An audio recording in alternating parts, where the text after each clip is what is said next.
My name is Maya Davis. I'm 43 years old. Last Friday night, sitting in the passenger seat of a black Mercedes outside a brightly lit mansion in Alexandria, Virginia, my husband glanced down at the heavy metal brace holding my shattered right knee together and said, "Try not to embarrass me tonight. And remember to take your pills. Your memory has been slipping lately." For 14 years, my paychecks paid for the very foundation of his shiny new consulting firm. Now that he was rubbing elbows with the local elite, he was trying to hide me like an ugly piece of old furniture. He was planning to tell a federal auditor that my pain meds made me unstable, using my injuries to gaslight me and cover up his financial fraud. But he forgot one thing. The painkillers only ruined my stomach. They didn't ruin my ability to spot a liar. What he didn't know was that I already had the forensic bank statements and a federal freeze order sitting quietly in my briefcase. I was going to let him walk right up to that podium smile at his rich friends, and then I was going to cut off his oxygen in front of everyone. If you've ever sacrificed everything to build a life for an ungrateful partner, only to be stabbed in the back by the person you called family, stay here. Let me show you how to take out the trash. Drop the state you live in down in the comments. Rain drummed against the tinted glass of the black Mercedes. A dull, hollow rhythm. Inside the cabin, the heavy scent of expensive leather mixed with Eric's nervous sweat. We were parked outside a sprawling, brightly lit mansion in Alexandria. The engine idled a low vibration, humming through the floorboards. Eric didn't look at me. He was busy pulling the rearview mirror toward his face, smoothing the lapels of his custom suit. His fingers picked at an invisible piece of lint on his shoulder. He checked his teeth. He checked his hair. He checked everything except his wife. Finally, his eyes darted down. They landed on the heavy metal brace gripping my right knee. A muscle in his jaw twitched.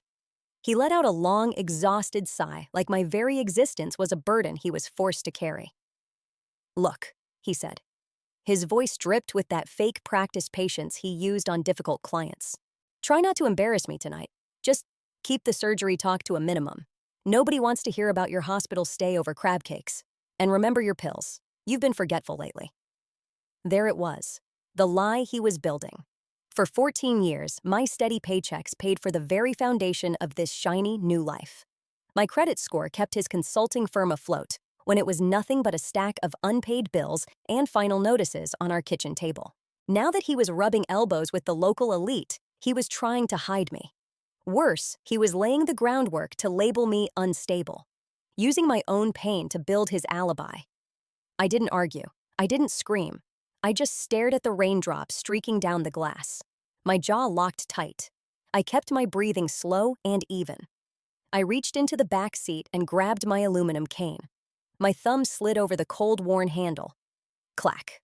The safety pin snapped into place. It was the only answer he got.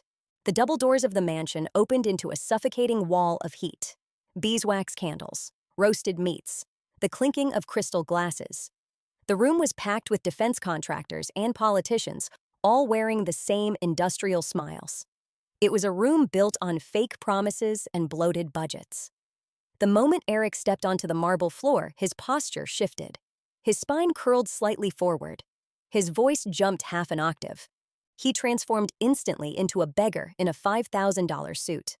He handed his coat to a waiter without making eye contact. I stayed a half step behind him. My rubber cane tip gripped the polished stone with a dry squeak.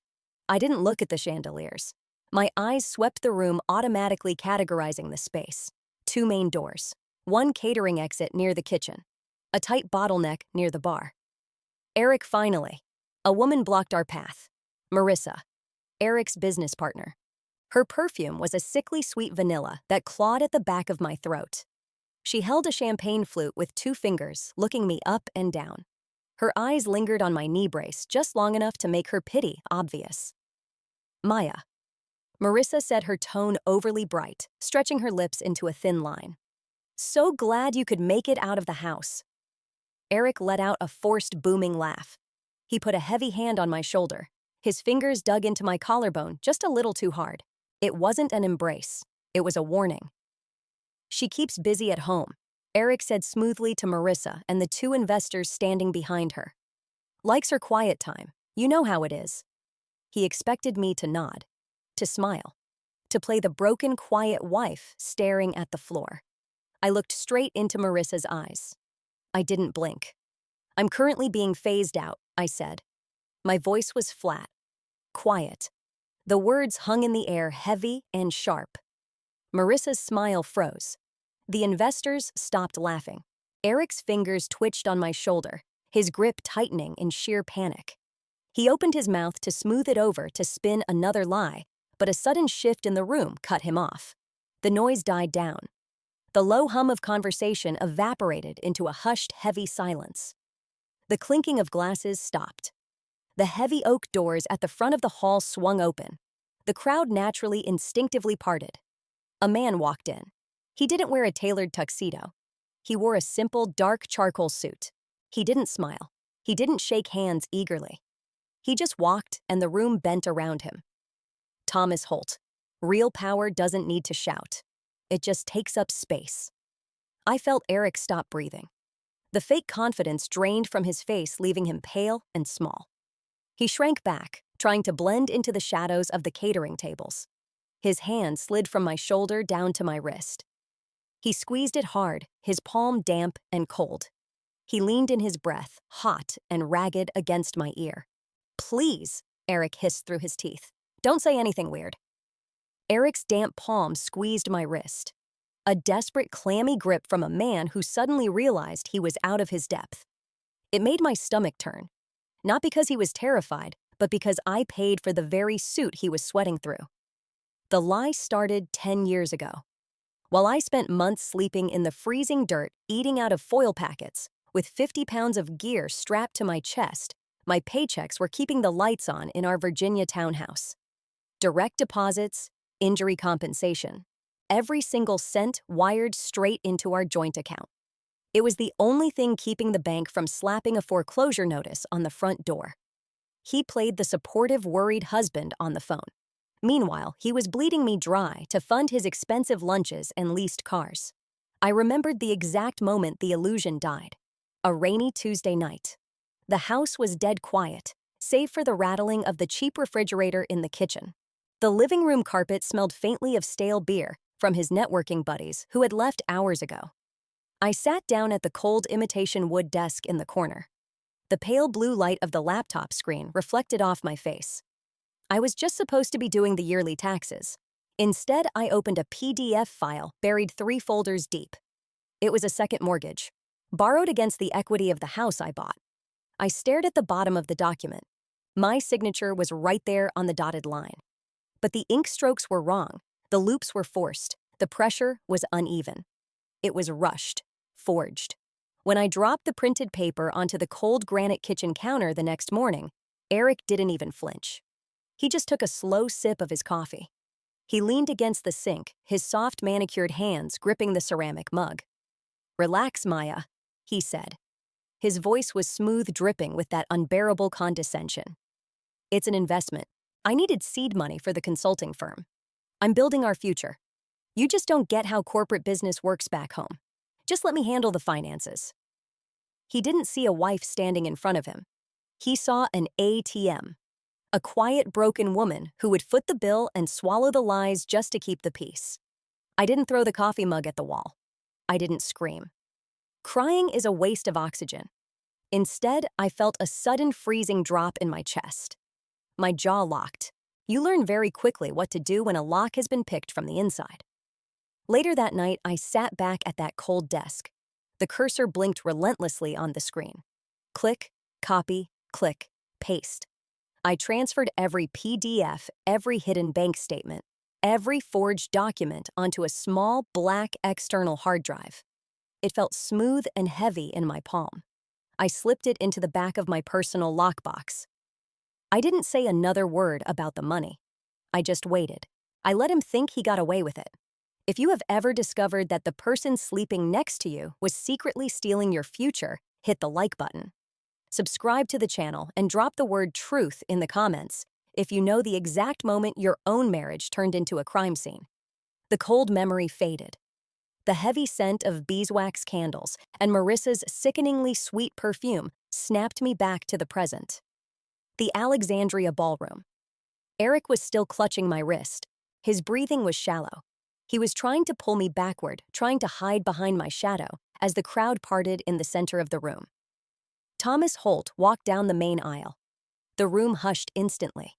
Men in $5,000 suits scrambled to the edge of the carpet, sticking out their soft hands, desperate for a nod or a handshake. Holt ignored them all. His heavy leather shoes echoed a steady rhythmic beat on the polished marble floor. He didn't look at the politicians. He didn't look at the wealthy contractors. He certainly didn't look at Eric. Holt stopped dead in his tracks. He turned his head slowly. The crowd held its breath. His eyes cut through the sea of fake smiles and landed directly on the woman leaning heavily on a cheap aluminum cane. Thomas Holt didn't slow down. He walked past the local politicians and the defense contractors, offering their sweaty palms. He stopped right in front of me. The air in the Alexandria ballroom grew thin. He didn't look at my aluminum cane. He didn't look at my cheap dress. He looked me dead in the eye and extended a heavy calloused hand. "Valkyrie," Holt said. The word was a heavy stone dropped into a quiet pond. Eric's grip on my wrist loosened instantly. He let out a nervous, high-pitched laugh, trying to wedge himself between us. "General Holt." Eric stammered, his face flushing a blotchy red. "I didn't realize. Maya never talks about her time overseas. She keeps things pretty hidden." Holt ignored him completely. He kept his eyes locked on mine. He spoke of the desert sand. He spoke of the price paid in blood. He spoke of conditions these men in custom suits couldn't survive for 10 minutes. The crowd around us fell dead silent. The pity in Marissa's eyes vanished, replaced by a sudden, sharp uncertainty. I turned my head just a fraction. I looked at my husband. "You never asked Eric," I said quietly. I didn't wait for his excuse. The pain in my knee flared a sharp spike of heat through the joint. I turned away, the rubber tip of my cane squeaking against the polished floor, and headed for the hallway. Inside the restroom, the marble counter was freezing against my palms. I turned the brass faucet. Cold water rushed over porcelain. I splashed it on my face, the chill biting into my skin. The reflection in the mirror wasn't a broken housewife. My spine snapped straight. The fog of the last 14 years vanished under a cold rush of absolute clarity. The restroom door creaked open. Lorraine Pike walked in. She was a widow in her 60s, wearing a blazer that had seen better days, smelling faintly of stale tobacco. She stopped next to me, watching me through the mirror. She ran a hand through her graying hair. "Men like that," Lorraine said, her voice rough and low. "They stand next to the fire just to look tall, but they never want to burn." I grabbed a paper towel. They usually burn eventually. I left the restroom. The hallway was empty, lined with heavy oak doors. As I passed the library, a sliver of yellow light spilled through the crack. And then I heard it. Eric's voice. But it wasn't the booming, confident tone he used in the ballroom. It was a hushed, desperate whisper. He was pouring a glass of scotch, the ice clinking violently against the glass. "You have to understand Erin," Eric pleaded. "Her memory. It's been slipping for years. The trauma, the heavy medication. I try to manage the accounts, but she gets these paranoid episodes. She moves money, forges things. I'm just trying to keep my wife out of an institution." My chest turned to ice. He wasn't just hiding me. He was framing me. He was sitting in there with federal auditor Aaron Bell, using my medical records to build his alibi for the missing trust funds, weaponizing my injuries to cover his fraud. I didn't kick the door in. I didn't scream. I placed my hand flat against the heavy oak wood and pushed it open. The light hit my face. Eric froze the crystal glass halfway to his mouth. Aaron Bell, a tired-looking man in a cheap suit, stood up from the leather armchair. I walked past Eric. I didn't even look at him. I stopped in front of Bell. "Mr. Bell," I said. My voice was steady. "The pain medication I take for my shattered knee affects my stomach lining. It causes mild nausea." Eric set the glass down. It rattled against the mahogany table. "Maya, honey, let's just go outside." I kept my eyes locked on the auditor. "It does not," I continued, my tone dropping a fraction lower, "affect my ability to identify a federal fraud, or my ability to copy 10 years of financial records onto a secure hard drive." Eric gasped. A wet choking sound in the back of his throat. He reached for my arm. I didn't move away. I just stared at the space between his eyes until his hand dropped back to his side. "Tuesday morning," I told Belle. 9 o'clock, I'll be at your office. I turned toward the door. Out of the corner of my eye, I saw it. A single bead of cold sweat running down the side of Eric's perfectly powdered face. 3 days later. 6:13 a.m. The smell of burnt cheap Folgers coffee hung thick in the kitchen. I stood by the stainless steel sink, wearing an old gray sweatshirt with a faded coffee stain on the sleeve.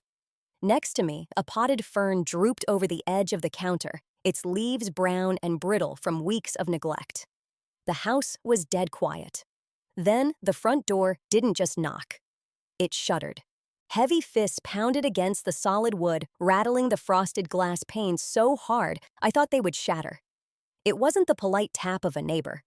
It was the rhythm of something inevitable. I didn't flinch.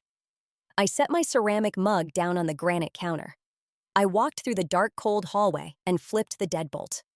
6 men and women in dark windbreakers stood on the porch.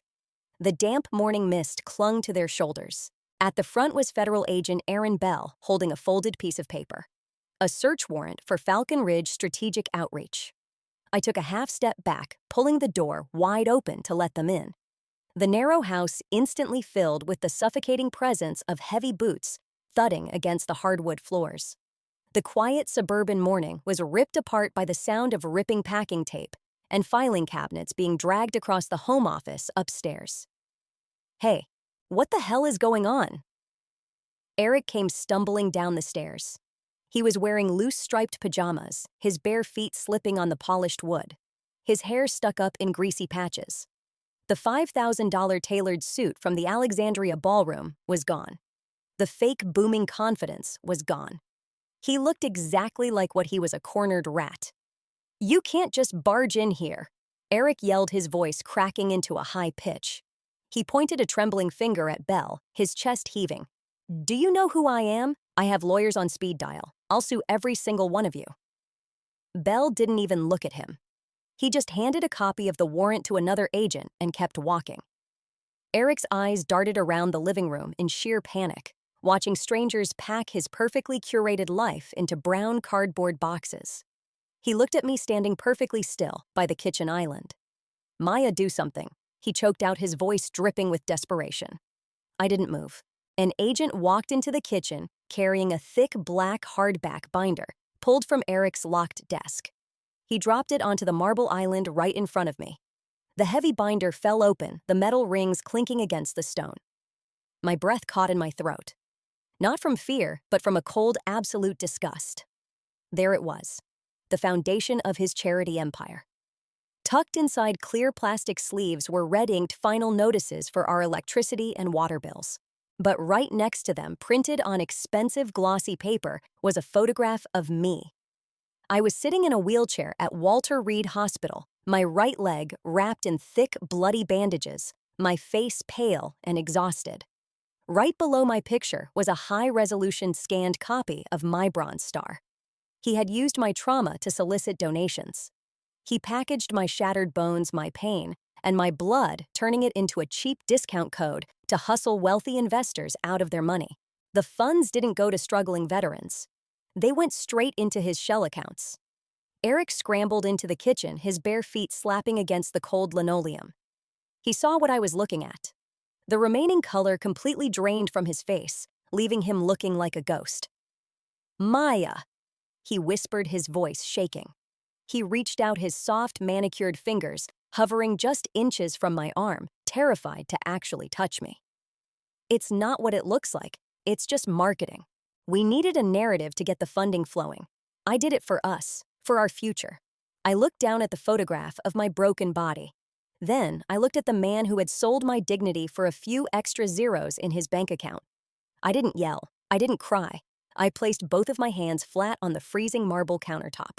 I looked straight into Eric's panicked, watery eyes, and I said absolutely nothing. The silence in the room grew heavy, wrapping tightly around his throat, choking the last breath of his fake empire right out of his lungs. The heavy front door clicked shut.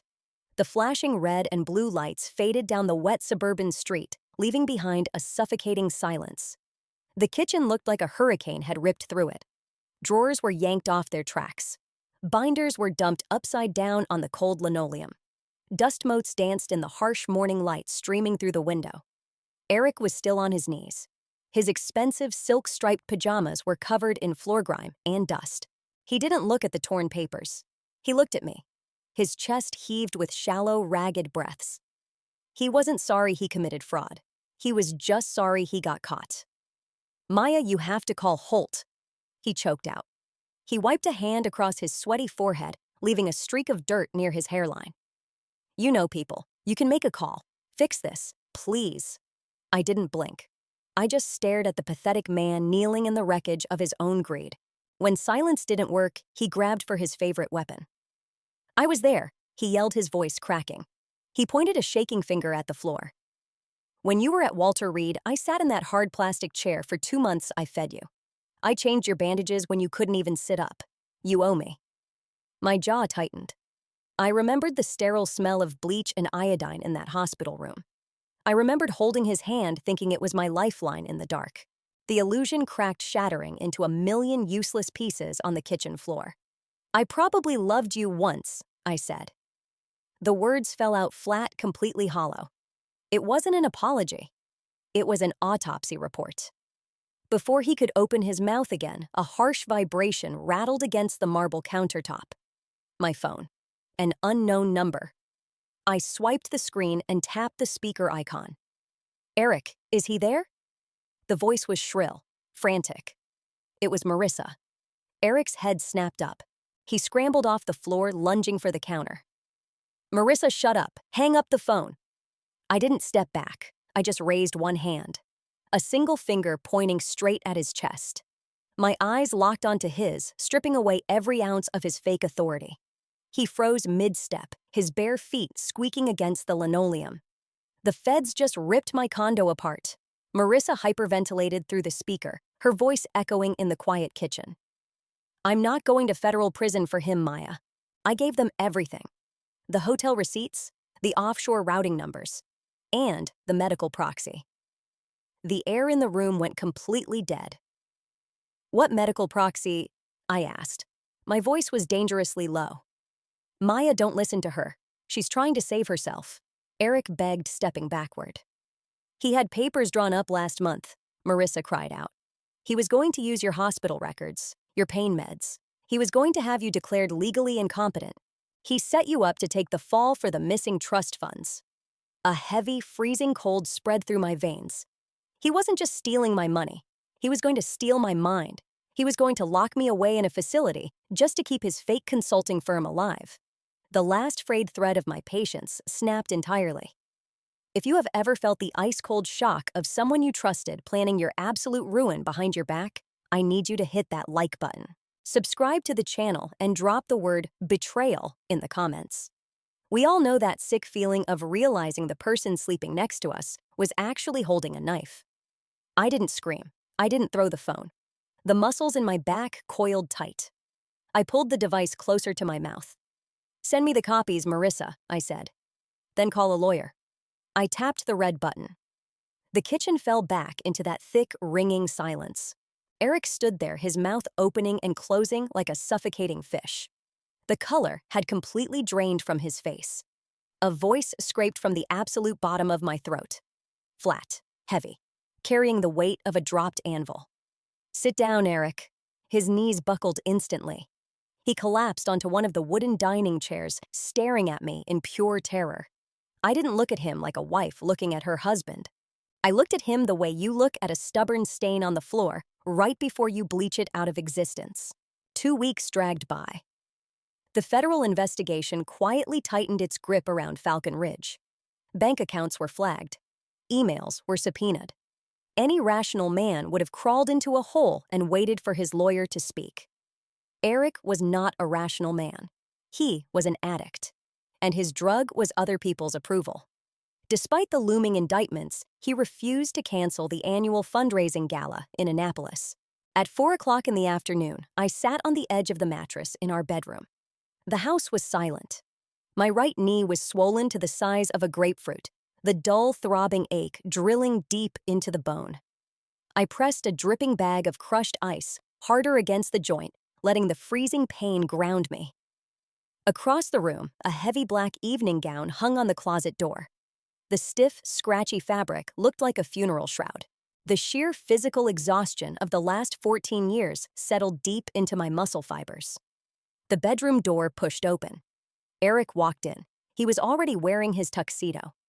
He stood in front of the full-length mirror, adjusting a pair of expensive silver cufflinks. His face was pale tight with a brittle manic energy. He caught my reflection in the mirror and frowned. "Hurry up, Maya," he snapped, tugging at his collar. "And remember, play the part tonight.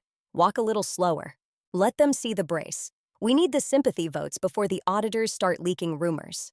He wanted me to perform, to drag my broken body across a marble floor so he could pass a collection plate. I didn't argue. I didn't point out the hypocrisy. I gave a single, slow nod. I tossed the melting ice bag into the plastic trash can. It landed with a wet thud. I grabbed the aluminum cane leaning against the nightstand and pulled myself up. My silence worked exactly as intended. Eric let out a short breath, mistaking my quiet compliance for submission. He thought he was still holding the leash. The drive to Annapolis was suffocating.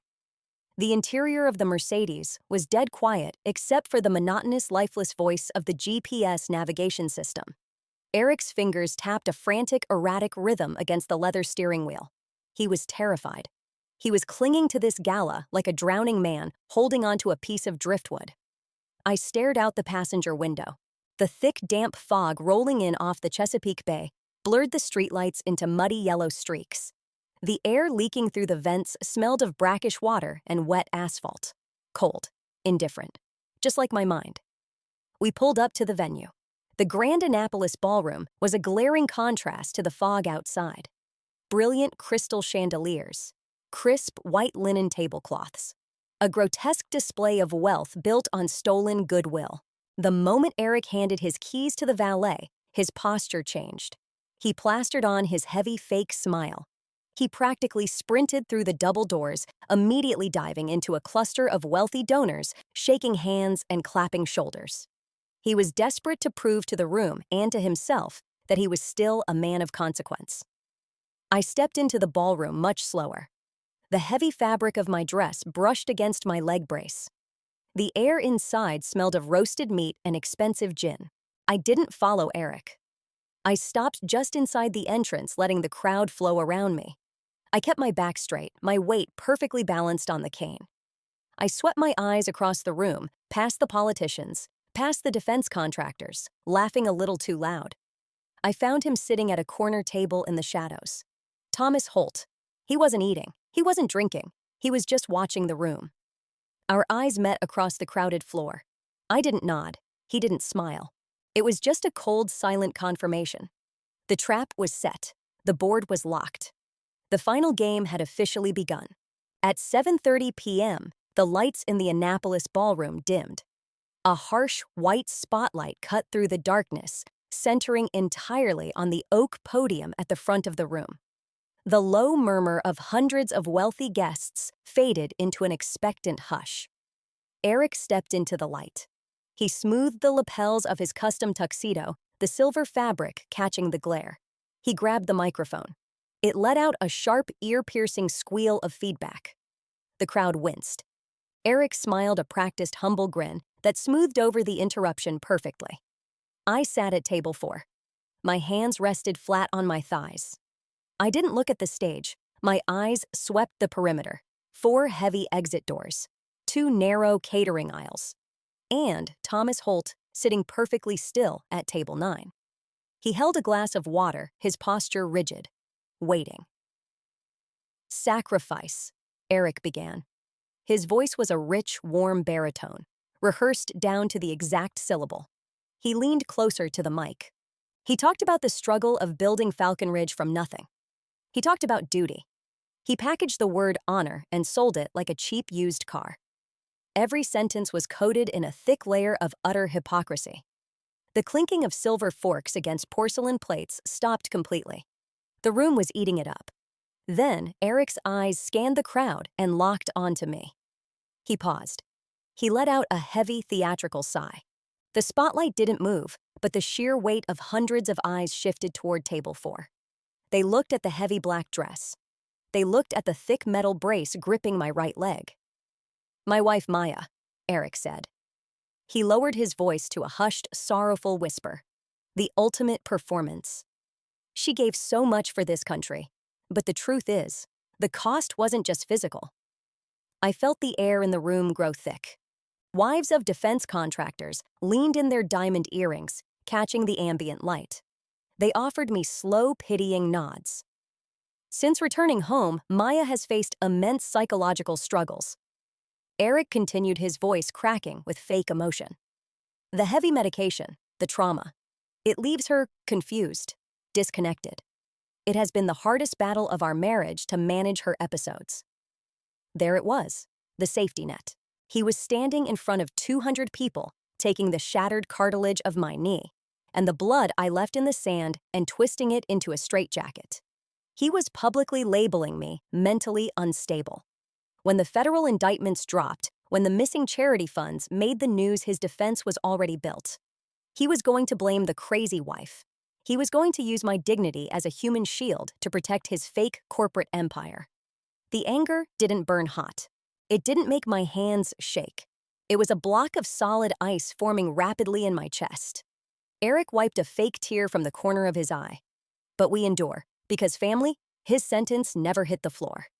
I pushed my chair back. The wooden legs scraped loudly against the polished floorboards.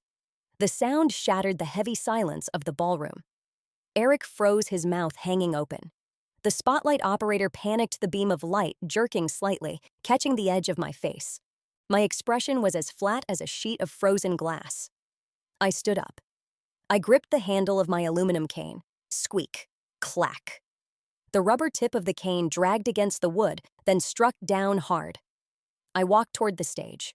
My movements were slow, methodical. Every step echoed in the dead quiet of the room. I didn't look at the crowd. I didn't look at the pitying faces. I only looked at the man standing behind the oak podium. Eric's knuckles turned white around the neck of the microphone. The sorrowful, loving husband act vanished, replaced by sheer naked panic. He opened his mouth, but no sound came out. I reached the short set of wooden stairs leading up to the stage. I climbed them one slow, deliberate step at a time. I stopped less than 2 feet from him. He smelled of sweat and expensive cologne. He stared at me, his eyes wide and terrified. I raised my left hand. I didn't shout. I didn't raise my voice. I kept my tone dead flat, loud enough only for him and the first row to hear. "Let me borrow that." Eric's hand tightened around the heavy steel base of the microphone. His knuckles went completely white.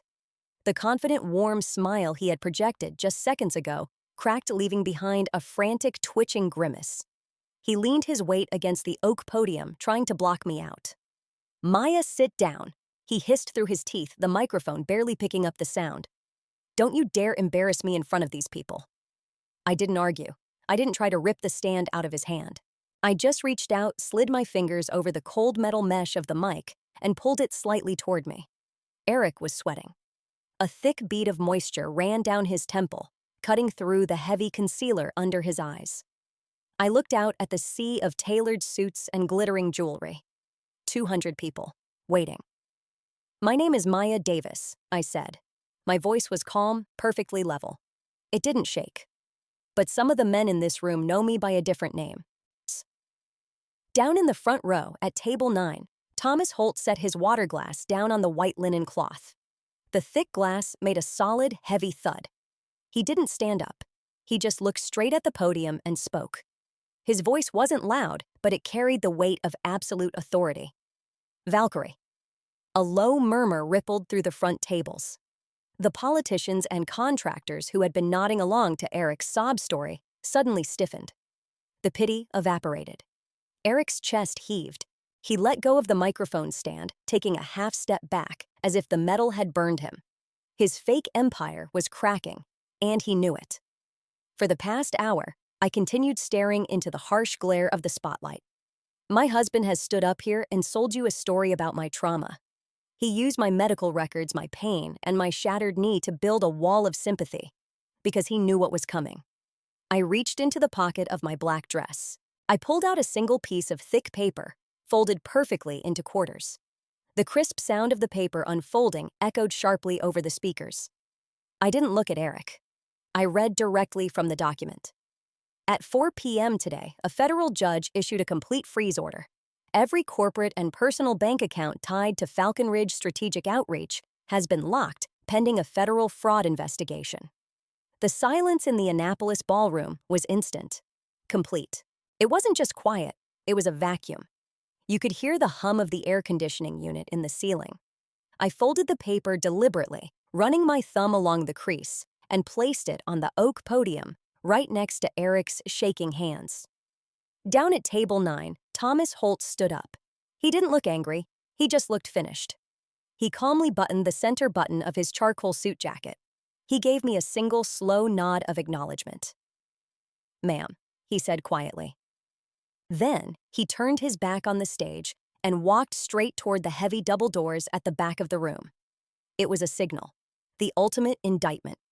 In the world of high-stakes government contracting, nobody wants the stench of a federal investigation on their tailored suit. Chairs scraped violently against the polished wood floor. One by one, then in clusters, the donors stood up. Nobody yelled. Nobody asked for their checks back. They just left. The sound of hurrying leather shoes and low panicked whispers filled the room. The evacuation was swift, silent, and absolutely brutal. Within 90 seconds, the grand ballroom was empty. Eric stood alone on the stage. His face was a blotchy, mottled red. The veins in his neck bulged. His chest heaved as he stared out at the hundreds of empty chairs and the half-eaten plates of expensive food. His money was gone. His audience was gone. He lost his mind. She made me feel small. Eric screamed at the empty room, his voice cracking into a pathetic, high-pitched wail. He kicked the oak podium, but it didn't move. He turned his desperate, wild eyes to me. Every room we walked into, they looked at you. They respected you more. I had to take it. I deserved it. If you have ever watched a narcissist finally drop their mask and show you exactly how small and pathetic they really are, hit that like button. Subscribe to the channel and drop the word mask in the comments. We all know the peace that comes when the lie finally breaks. I didn't feel anger anymore. I didn't even feel betrayal. Looking at him sweating and screaming in an empty room, I only felt a cold, deep exhaustion. I let go of the microphone. It dropped an inch, hitting the wooden base with a dull thud. "Because I never had to steal my respect," I said. I gripped my aluminum cane, turned my back on the empty podium, and started the long walk toward the exit. 3 weeks passed. The Annapolis Gala felt like a lifetime ago. I was standing in the cramped kitchen of a rented duplex. The linoleum floor was scuffed, and the ancient plumbing groaned every time I turned the faucet. But it was quiet. It was mine. I washed a handful of strawberries under the freezing tap water. Outside the small window, the Chesapeake Bay looked gray and restless. My phone vibrated against the scratched stainless steel counter. An unknown number. His third new prepaid cell phone this week. I turned the water off. I wiped my wet hands on my faded apron, reached over, and tapped the speaker icon. "Maya." Eric's voice dragged through the speaker. It was thick, hoarse, and completely broken. The smooth, rehearsed baritone of the wealthy defense contractor was gone. He sounded like a man who hadn't slept in days. The federal indictments had stripped him down to the bone. The bank accounts were frozen. The house in Alexandria was seized. Marissa had taken a plea deal. "I miss you," he whispered. A wet, ragged breath followed the lie. I didn't laugh. I didn't roll my eyes. I leaned my hip against the edge of the sink and looked out at the dark water. "You don't miss me, Eric," I said. My voice was entirely flat, the tone of an auditor reading a final balance sheet.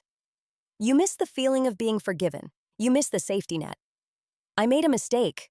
He choked out, his voice cracking upward in a pathetic plea. "It was just a mistake, Maya. I got in over my head with the funding. The pressure was—" "You built an entire corporation using my stolen medical records," I interrupted. I didn't raise my voice. I just laid the facts out cold and heavy.